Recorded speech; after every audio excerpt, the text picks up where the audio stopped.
পাকিস্তানের পরমাণু অস্ত্র ভান্ডার বেদখল।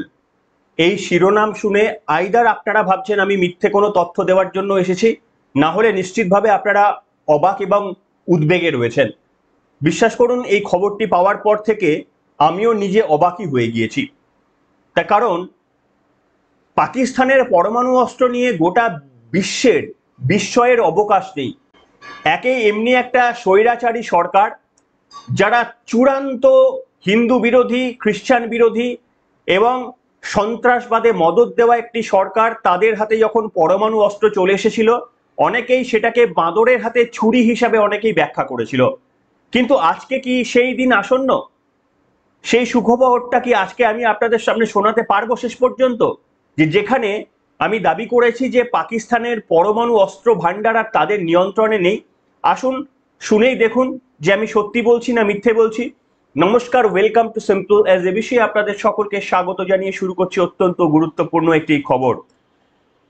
আমি আপনাদের সামনে একজনের বক্তব্য শোনাবো খানিকক্ষণ পরে। এনার নাম হচ্ছে জন কিরিয়াকু।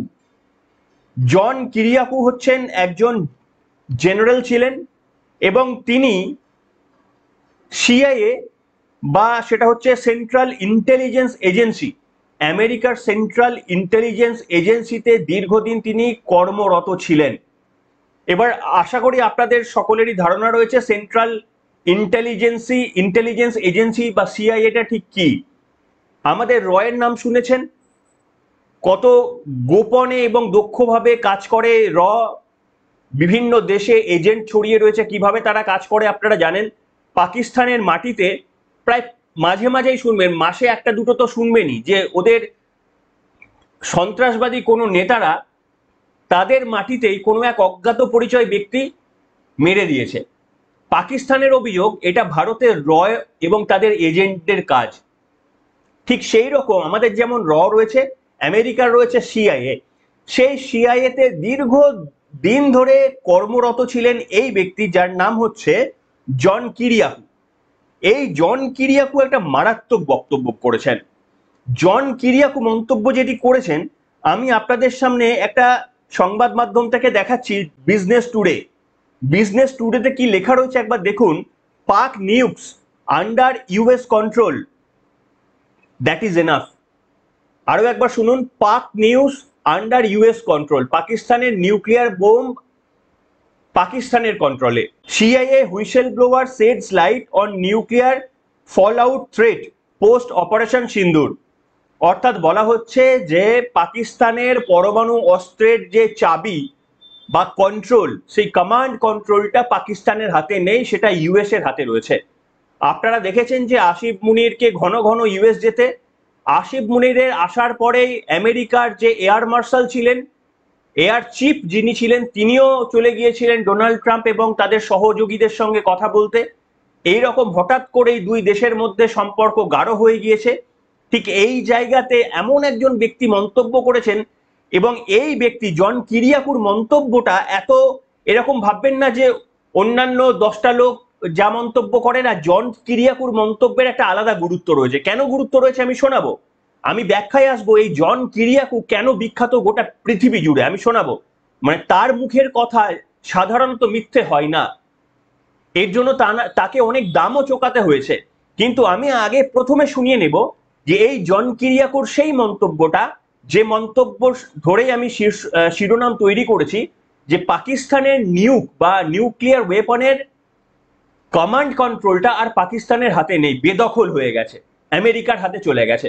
এই ব্যক্তি তার বক্তব্যটা শুনুন। তিনি বলছেন যে ভারতের তরফ থেকে আর কোনো চাপের জায়গা নেই, তার কারণ 2002 সালে যে পরমাণু অস্ত্রের যুদ্ধের দুটো দেশের মধ্যে আশঙ্কা ছিল, এই মুহূর্তে সেই আশঙ্কা একেবারেই নেই। তার কারণ পাকিস্তানের পরমাণু অস্ত্রের কমান্ড কন্ট্রোলটা একজন আমেরিকার জেনারেলের হাতে রয়েছে।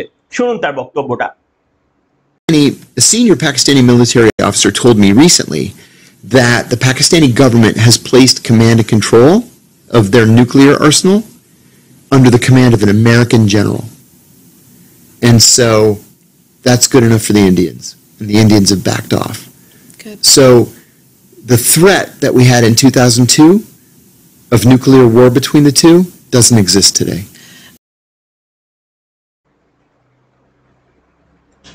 শুনলেন, আশা করি আপনারা বুঝতে পেরেছেন। হ্যাঁ, একটু আমেরিকান ইংলিশ তো প্রনাউন্সিয়েশনটা একটু আলাদা হয়। আরো একবার দুবার শুনবেন, তিনবার শুনবেন, তাহলে বুঝতে পারবেন যে তিনি যেটা বলেছেন। আমি পেপারের কাটিংও দেখালাম, সমস্ত ন্যাশনাল মিডিয়া এগুলোকে হাইলাইট করে একেবারে ব্রেকিং নিউজ করে চালাচ্ছে।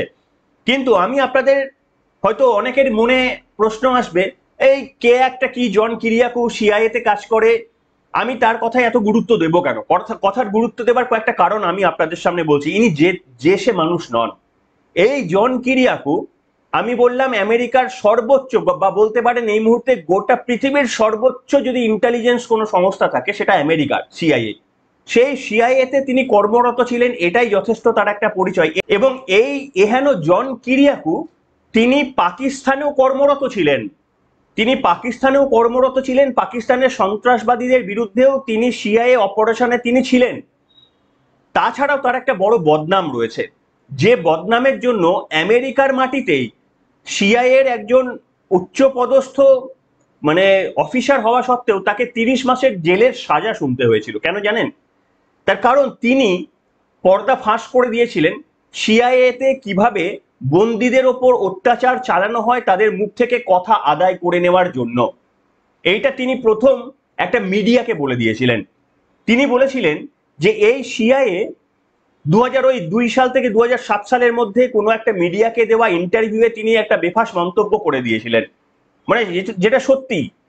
তিনি বলেছিলেন যে আমেরিকার এই সিআইএ যে সংস্থা রয়েছে তারা অপরাধীদের মুখ থেকে কথা বার করে আনার জন্য ওয়াটার বোর্ডিং এর মতো 3rd ডিগ্রি অস্ত্র ব্যবহার করত, 3rd ডিগ্রি অত্যাচার করত। ওয়াটার বোর্ডিং মানে কি জানেন? আপনাদের মধ্যে অনেকেই শুনেছেন হয়তো।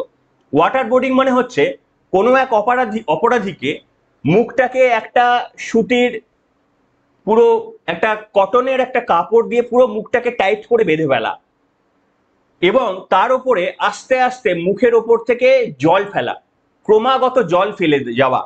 এটাতে শারীরিকভাবে খুব একটা ক্ষতি নেই, কিন্তু এটাতে মানসিক যে যন্ত্রণা এবং কষ্ট, সেটা যারা এক্সপিরিয়েন্স করেন তারাই শুধু এই কষ্টটা বুঝতে পারেন। এই কষ্টটা নাকি মৃত্যুর থেকেও ভয়ানক। তার কারণ ওই ব্যক্তিটি ফিল করে যে তাকে গভীর সমুদ্রের মধ্যে আস্তে আস্তে ডুবিয়ে দেওয়া হচ্ছে এবং তিনি মানসিক যন্ত্রণায় ছটফট করছেন শ্বাস নিতে না পেরে। এই রকম ভাবে 3rd ডিগ্রি টর্চার, যেটা গোটা পৃথিবীতে বরং মানবাধিকার লঙ্ঘন, এই সমস্ত কার্যকলাপগুলো নাকি সিআইএ করে মানে অপরাধীদের মুখ দিয়ে কথা বের করিয়ে নেওয়ার জন্য। এইটা প্রথম বলে দিয়েছিলেন এই ব্যক্তি। তারপরে এই আমেরিকার ওপরে বিভিন্ন দেশের মানবাধিকার কমিশনের প্রচুর চাপ আসতে শুরু করে। তখন থেকেই কার্যত এই ব্যক্তি, যিনি অ্যাকচুয়ালি সত্যি কথাটা বলে দিয়েছিলেন, তিনি আমেরিকার রাষ্ট্রের শত্রু হয়ে যান। এছাড়াও তিনি আরো একটা কাজ করেছিলেন। আমেরিকা অনেকদিন ধরেই চাইছিল এই ব্যক্তিটি যে এত বড় সত্যি কথাটা বলে দিয়েছে তাকে কোনোভাবে জেলে ঢোকাতে। সেই সুযোগটা আমেরিকা পেয়েছিল কখন না, এই ব্যক্তি এবারে একটা সত্যি ভুল করে বসেছিলেন 2007 সাল নাগাদ। তিনি সিআইএ এর একজন এজেন্টের নাম তিনি প্রকাশ্যে বলে দিয়েছিলেন। এজেন্ট মানে খোঁচর। এই দেখবেন আমাদের র আছে না, র এর অনেক খোঁচর আছে। আমি বললাম না যে পাকিস্তানে দেখবেন অজ্ঞাত পরিচয়রা মেরে দিচ্ছে, এরা বেসিক্যালি এই র এর খোঁচর। তারা তথ্য নিয়ে আসে আর র এর এজেন্টরা গিয়ে মেরে দেয়। তো এদের সম্পর্কিত তথ্য, একজন এজেন্টের তথ্য, একজন খোঁচরের তথ্য জনসমক্ষে মিডিয়ার সামনে বলে দিয়েছিলেন এই ব্যক্তি। এবং সেই কারণে এই জন কিরিয়াকুর বিরুদ্ধে মামলা হয়েছিল, তাকে 30 মাসের জেলের সাজা পর্যন্ত ভুগতে হয়েছিল। আমি এই কারণেই গল্পটা আপনাদের সামনে বললাম যে এটা তার মানে এই ব্যক্তি স্বভাব রয়েছে, এটাকে আপনারা পাগলামও বলতে পারেন, সৎসাহসও বলতে পারেন, যেভাবে আপনারা বিশ্লেষণ করবেন। কিন্তু এই ব্যক্তি মিথ্যে কথা বলেন না। এই ব্যক্তিটি যে তথ্য বলেন তার জন্য তার কপালে দুর্গতিও নেমে আসে, কিন্তু সত্যিটা তিনি বলে দেন। আর ঠিক সেই রকম জায়গা থেকেই এই জন্য আপনাদের বললাম যে এই ব্যক্তির বক্তব্যটাও শোনালাম, যে তিনি বলছেন পাকিস্তানের নিউক্লিয়ার ওয়েপনের যে কমান্ড কন্ট্রোলটা এই মুহূর্তে আমেরিকার হাতে রয়েছে, সেই জন্য ভারতের সঙ্গে পরমাণু অস্ত্রের যুদ্ধের আর কোনো সম্ভাবনাই নেই, কোনোদিনই আর সম্ভাবনা নেই। বুঝতে পারছেন? মানে পাকিস্তানের বাকিটা শুধুমাত্র খোল এবং নলছে, আর কিচ্ছু নেই ওদের সামনে। আমি আপনাদের সামনে আরো একটা বক্তব্য শোনাবো, সম্ভবত আগেও আমি অতীতেও শুনিয়েছিলাম। এবার শোনাবো আমি পাকিস্তানের একজন জার্নালিস্টের বক্তব্য। পাকিস্তানের একজন জার্নালিস্ট তিনি বলছেন তাদের নূর খান এয়ারবেস সেটা মার্কিন কন্ট্রোলে রয়েছে এবং নূর খান এয়ারবেসে একদিন তিনি সেই সাংবাদিক তার এক্সপিরিয়েন্স তার সঙ্গে যা হয়েছে তিনি বলছেন যে তিনি দেখেছেন যে সেখানে যে জাহাজগুলো যাতায়াত করে সেখান থেকে আমেরিকার জিনিসপত্র সেগুলো লোডিং আনলোডিং হয়। পাকিস্তানেরই একজন এয়ার অফিসার হঠাৎ করেই ওই জাহাজ থেকে কি জিনিস এসেছে সেটা জিজ্ঞাসা করার জন্য পাকিস্তানের একজন এয়ার অফিসার তিনি জিজ্ঞাসা করেছিলেন একজন ইউএস এর মিলিটারি পার্সনকে যে এই হাওয়াই জাহাজগুলো থেকে যেগুলো এসেছে সেগুলোর মধ্যে কি রয়েছে। তখন আমেরিকার সেনা উত্তর দিয়েছিল যে this is none of your business. ভাবুন, পাকিস্তানের সেনাবাহিনীর একজন অফিসারকে বলেছে এটা তোমার জানার কোনো অধিকার নেই। তখন পাকিস্তানের অফিসার যখন আরো একবার প্রশ্নটি তাকে করে যে না আমার জানার অধিকার রয়েছে, আমাদের দেশের মাটি, এটাতে কি এসেছে আপনাদের বলতে হবে, তখন আমেরিকার ওই সোলজার ওর ভেতর থেকে বন্দুকটা বার করে ওর মাথার কাছে ঠেকিয়ে দিয়েছিল। সেই দিন থেকে এই সাংবাদিক বলছে আমি বুঝে গিয়েছিলাম যে পাকিস্তান ওই নূর খান এয়ারবেসের কন্ট্রোলটা তারা হারিয়ে ফেলেছে। আসুন তার বক্তব্যটা আমি শোনাবো। তার বক্তব্যটা পাকিস্তানের একজন জার্নালিস্ট, তার বক্তব্যটা আরো একবার শুনুন আপনারা। कि नूर खान बेस पे जितने भी अमेरिकी तैयारे इब्तदा में आते जाते थे, अब मालूम नहीं होता था कि उनके पास कार्गो क्या है, उन जहाजों में है क्या। वो पाबंद थे इस बात के कि जो भी चीज वो लेके आएंगे वजारत खारजा को और वजारत दिफा को वो जरूर मुत्तले करेंगे कि इसमें है क्या।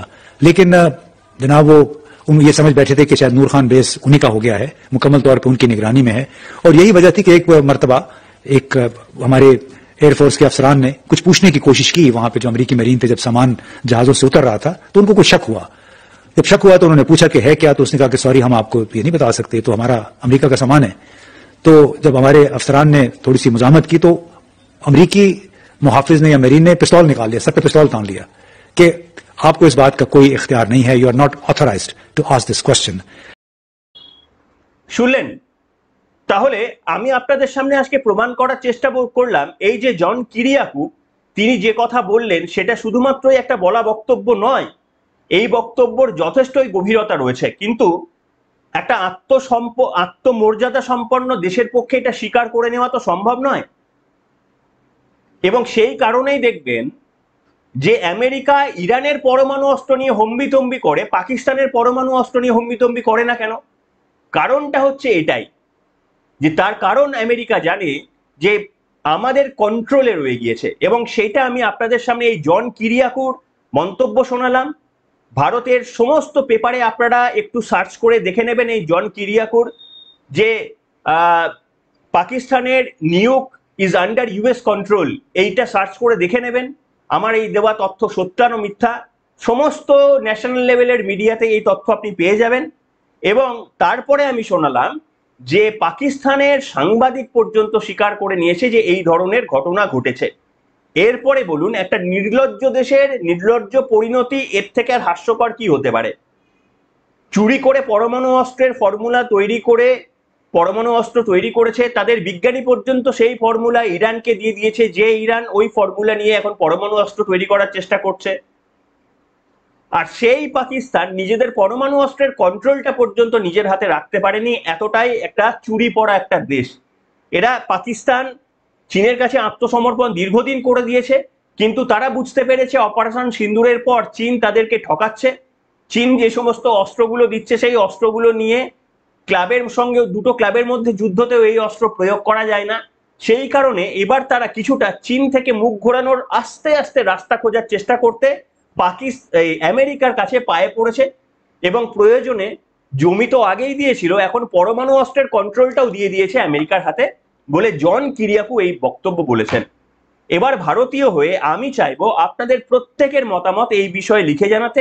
আপনারা এটাকে সত্যি ভাবছেন, মিথ্যে ভাবছেন, পাকিস্তানের সঙ্গে এমনটা হতেই পারে, কি মনে করছেন? আপনাদের মন্তব্য প্রতীক্ষায় আমি থাকবো, সকলেই থাকবেন। আপনাদের মন্তব্য অবশ্যই লিখে জানাবেন।